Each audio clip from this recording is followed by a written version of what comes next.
Réparties sur 3 mois, du 19 septembre au 13 décembre 2017, les Assises nationales de la mobilité ont été organisées pour préparer la future loi d'orientation des mobilités. J'ai lancé les Assises de la mobilité. C'est une consultation inédite pour refonder notre politique des transports. Mais ce sont les Français qui vont faire la loi ? Effectivement, l'objectif, c'est d'écouter les Français. On le fait en allant dans des territoires pour entendre les attentes des Français selon qu'ils sont dans une petite ville, selon qu'ils sont dans une grande agglomération, dans un quartier politique de la ville, dans le monde rural. Et tout ça va déboucher sur une loi d'orientation des mobilités.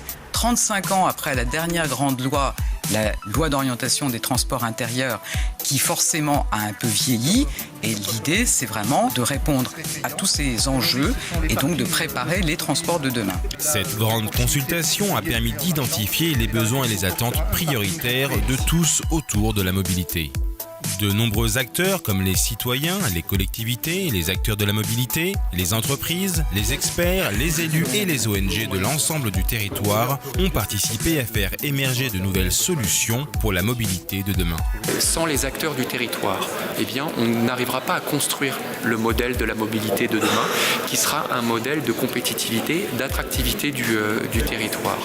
Donc écoutez, recueillir les propositions, c'est du bon sens. Et ce qui vaut pour Aurillac ne vaut pas pour une métropole. Et ce qui vaut pour une métropole ne vaut pas nécessairement pour le Cantal. Beaucoup veulent des pistes cyclables, beaucoup veulent des intermodalités.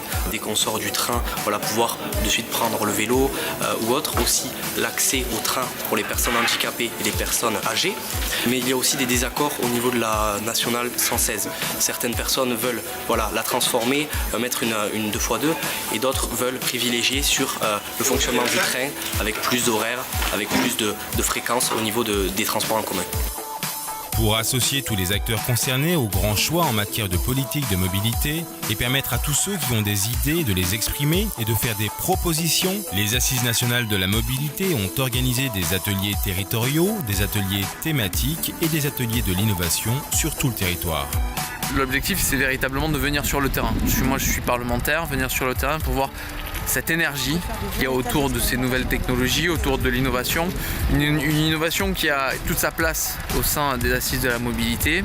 Et je n'ai aucun doute que dans le cadre de la loi d'orientation des mobilités au premier semestre 2018, nous saurons tenir compte de cette énergie qui est vraiment importante pour notre mobilité.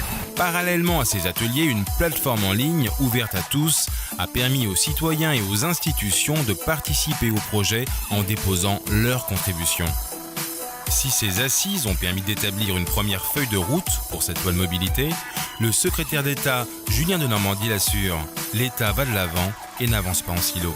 On le voit bien sur l'ensemble de notre territoire, en fonction de là où vous habitez, vous n'avez pas toujours accès aux mêmes droits, toujours accès aux mêmes moyens de transport, toujours accès à la même qualité d'Internet, à la même qualité du téléphone portable, voire même à la même qualité de logement.